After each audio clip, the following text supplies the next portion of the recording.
Oi gente, tudo bem? Então hoje eu resolvi trazer um vídeo que eu percebi que muitas pessoas têm dúvidas sobre isso e eu acho que é um tema bem necessário de ser falado, que é sobre as diferenças entre doenças mentais e mediunidade. É importante ter uma visão do todo quando a gente fala sobre isso, né? Porque nós somos espíritos vivendo experiências materiais, então tudo tem que estar alinhado, corpo, mente e espírito. A Organização Mundial da Saúde afirma que a saúde é um estado integral dos elementos físicos, biológicos, mentais e espirituais. Então todas as doenças, primeiro elas são criadas no nosso espírito e depois na nossa mente e depois elas são trazidas para o nosso corpo físico. Tem quem diga que isso não tem nada a ver, que é balela, que é só fazer o tratamento com remédio que já tá bom. Tem gente que fala que isso não é doença, que não precisa ser tratado porque é frescura, mas só quem já viveu essas situações sabe que é necessário um tratamento em conjunto para maximizar esses efeitos. A gente precisa fazer um tratamento tanto do espiritual quanto do físico. Imaginar, por exemplo, um copo,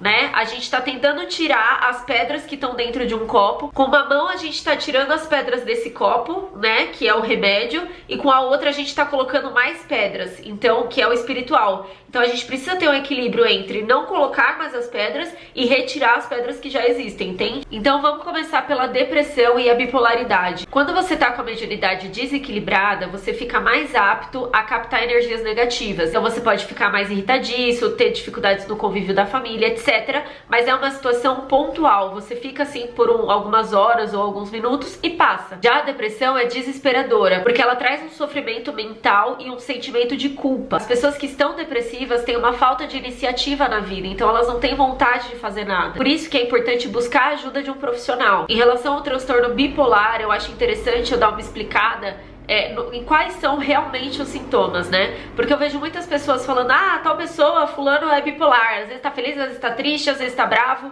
e não tem nada a ver uma coisa com a outra. Bipolaridade é uma disfunção, então a pessoa ela vai de depressão profunda a euforia extrema, então ela vai de um extremo para o outro de tempos em tempos. Então por uma semana ou alguns dias ela fica naquele estado de depressão profunda e aí de repente esse estado muda e ela vai para uma euforia profunda.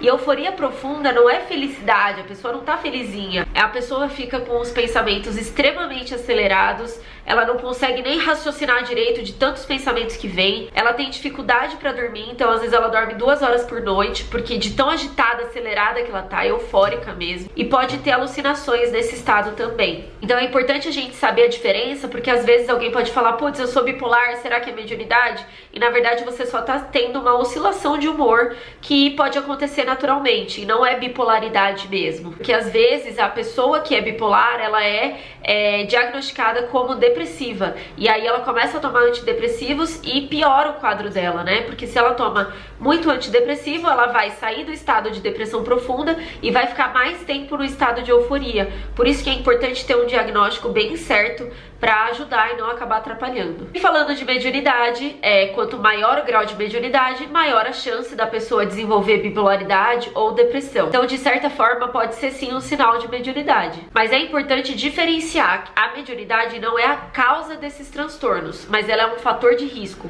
Ela aumenta as chances de você desenvolver esses transtornos. Os processos de obsessão também podem levar à depressão, principalmente porque quem é médium tem uma abertura maior para esses espíritos, então acaba entrando em um processo obsessivo muito maior. E aí o espírito pode trabalhar esses pensamentos, trabalhar esse sentimento de culpa e em algum momento você acaba desenvolvendo a depressão. Agora a gente vai falar sobre ansiedade, né? Transtorno de pânico, síndrome do pânico, que é inclusive o que eu já tive, né? Eu já tive depressão e síndrome do pânico, então posso falar bem sobre isso. E por incrível que pareça, a ansiedade sim é uma característica de pessoas que têm uma alta sensibilidade. A ansiedade, ela pode gerar alguns sintomas bem típicos, como aceleração cardíaca, aceleração de pensamentos, sensação de suando frio, mas a despersonalização que acompanha esse transtorno também está muito ligada à mediunidade. E está muito ligada aos médiuns de incorporação e psicofonia. Porque na incorporação, o espírito se acopla ao médium, então ele se acopla ao duplo etérico do médium. Se o médium não souber lidar com isso, não souber reconhecer o que está acontecendo,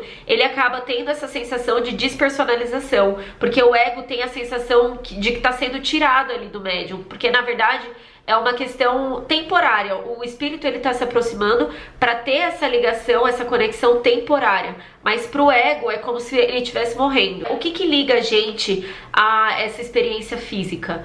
É a nossa personalidade que a gente tem aqui, é o que a gente sente, o que a gente pensa, enfim. Essas são as características da vida material e física. Mas em essência, nós não temos essa identidade. A gente vai criar a identidade mas quando a gente está chegando aqui nessa experiência física. Então, quando a gente tem essa sensação de que a gente está perdendo o acesso à nossa personalidade, porque realmente a gente está trocando informações com outro ser que não é nós mesmos, a gente acaba tendo essa sensação de morte mesmo, e é desesperador. E para os médiuns que já vêm com essa predisposição, que já tem realmente essa abertura, a cura realmente é o despertar mediúnico e o autoconhecimento. E falando sobre despertar espiritual, estou preparando a jornada da mediunidade, que vai ao ar do dia 30 de abril até o dia 7 de maio, onde eu vou trazer conteúdos exclusivos aprofundando sobre o desenvolvimento da mediunidade. Então quem quer começar a desenvolver a própria mediunidade de forma segura e de forma sem dogmas religiosos, porque vocês já sabem que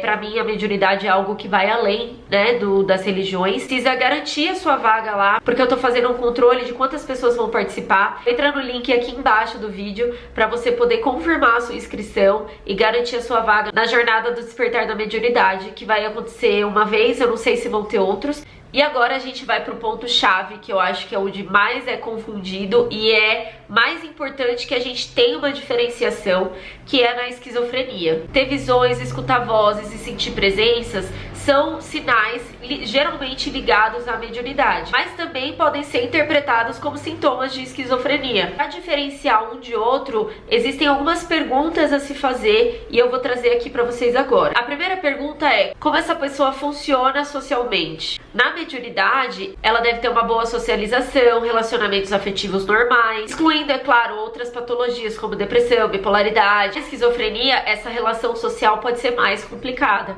porque existem todos os outros fatores que acabam complicando realmente essa interação social. A segunda pergunta é: como é a estrutura de linguagem e discurso dessa pessoa? A presença de elementos delirantes, coisas que não fazem sentido nenhum, nem para nossa realidade aqui, óbvia. Outros percebem esse discurso como coerente, então faz sentido o que essa pessoa tá falando, tem algum sentido mínimo, ou é uma conversa que não tem meio que nem era nem beira, sabe? É uma coisa que não tem nada a ver uma coisa com a outra. O terceiro ponto é: qual é a característica dessas mensagens? Na esquizofrenia podem ser coisas mais óbvias, com características de delírio e alucinação, com característica de delírio, de perseguição ou de grandeza. Por exemplo, as vozes dizem que ele é um enviado de Deus para salvar a humanidade de um ataque de robôs. Nessa estrutura, a pessoa se vê como um elemento totalmente especial, enviado para salvar a humanidade. Então, uma coisa muito maior. Eu já vi uma entrevista uma vez com uma pessoa, com um rapaz que era esquizofrênico, e ele falava que ele era o Superman,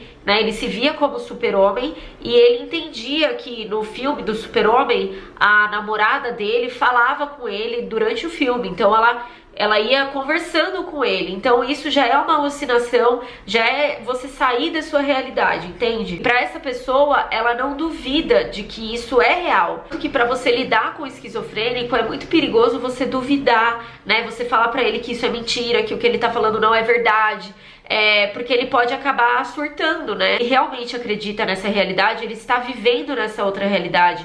Mas é uma realidade que ele criou na mente dele, né? Não é uma coisa real, digamos assim, né? Enquanto na mediunidade, a estrutura desses diálogos, dessas vozes, elas devem ser originais e devem ter um começo, meio e fim. Então devem ser coisas que normalmente a gente não saberia, mas pode até ser coisas que a gente saberia, mas é algo que naquele momento a nossa mente não traria, sabe? Você não ia lembrar daquilo, você não ia pensar naquilo, e daí tem uma estrutura de começo, meio e fim, e aí você sabe que não é você falando e que talvez não seja uma alucinação, né? O quarto ponto é que a mediunidade, ela leva a pessoa a crescer, a ela buscar um despertar espiritual, ela buscar um conhecimento a mais, leitura de livros, compreensão realmente do estado dela, né, como ser humano, e querendo sempre melhorar e evoluir. Já o estado psicopatológico, né, da esquizofrenia, faz com que a pessoa não queira se desenvolver, muitas vezes largar os compromissos e realmente dissolvendo essa realidade, né, sem manter o que ela já fazia antes.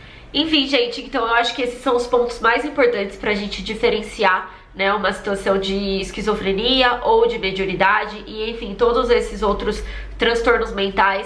Eu espero que tenha esclarecido a dúvida de vocês. Se vocês tiverem mais dúvida, mandem aqui embaixo pra eu poder ir respondendo, gravando outros vídeos. Um beijo e até os próximos vídeos. Tchau!